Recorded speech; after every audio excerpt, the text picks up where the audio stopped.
Hey everyone, author Laura Diehl here. What do you think of my hair? If you've been watching me for a while, I had went to my hairdresser today and had got some highlights done, got it lightened up a little bit, styled a little bit differently. And if you've followed me for very long, you have noticed that I change my hair a lot. I That's just one of the things I do, and I just do a lot of different things with my hair. And so this was just another time where I decided it was time for another change. And I guess that's what I want to talk to you about today is changes in our lives after our child dies. Sometimes it can be really, really hard to change anything, even little things. And I'm not talking about, in the first year or two of grief, we are told not to make major changes in our lives, moving away, um, buying a different house, getting a different job, those kinds of things, because we really, literally, we're not thinking clearly for a long time.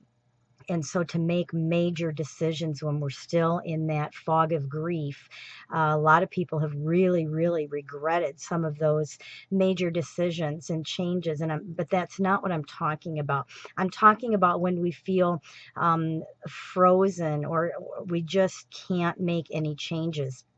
When Becca was still alive, I was blessed to have a little Mini Cooper. It was a Clubman, just a little bit of an extended size than the Mini, and I loved that little car. And I have a lot of memories of Becca and I together in my little Mini Cooper. I could actually fit her wheelchair, fold it up, and put it all the way in the back. And we went to a lot of places together. I would take her up to her appointments in the hospital. We went to Weight Watchers together in that little car. I would pick her up from the hospital when she was being dismissed, and that car would be loaded up with her equipment and things that we were bringing home with her, just all kinds of things. And I remember there was even one time where I was actually the transportation ambulance, believe it or not, to our local hospital. She needed to get up to Madison Hospital, and there were not any ambulances that would transport her because she had this really specialized equipment for her heart, and ambulances wouldn't take her, and Madison needed her up there. And so they actually had me pull my little Mini Cooper into the ambulance port, and they loaded her up in my car, and I drove her up almost an hour away to the Madison Hospital. Obviously, it wasn't a huge emergency situation, but they needed her up there. And so, these are some of the memories that I have of that little car. And when it came time to get rid of that car, I struggled because it kept me attached to Rebecca, and like I said, I just had so many memories of Becca and I together in that little Mini Cooper.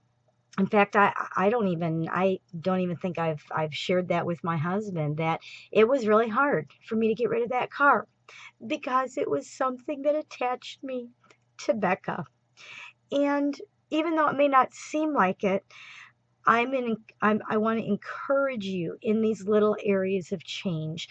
There's a saying along the line of the only thing that we can count on in this life is change.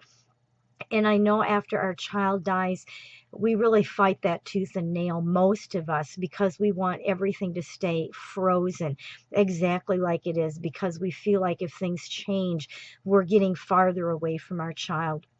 And that's very hard to do that and to accept that.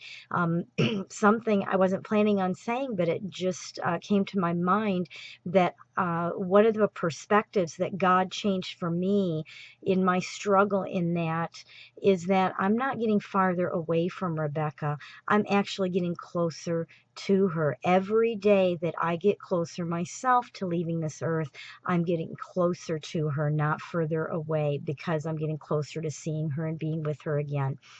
So with that, I want to give you permission to make those little changes in your life that maybe you're struggling with, whether it's changing your hair, maybe it's rearranging a room, maybe it is time to get another car, whatever it is.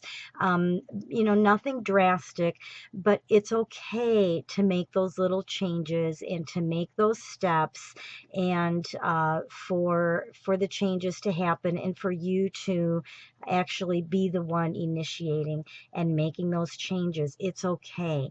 And a lot of times we'll find that it's a good thing. It gives us a boost and a refreshment. There's something about it sometimes when we make those changes, just those little changes that just give us a little something that we need. So with that, I want to share with you my word of hope. Look at this picture I have here. Oops, I always do this backwards. Look at that. It's a light shining the word hope. Isn't that great? So remember, we are here to be your light of hope in your time of darkness.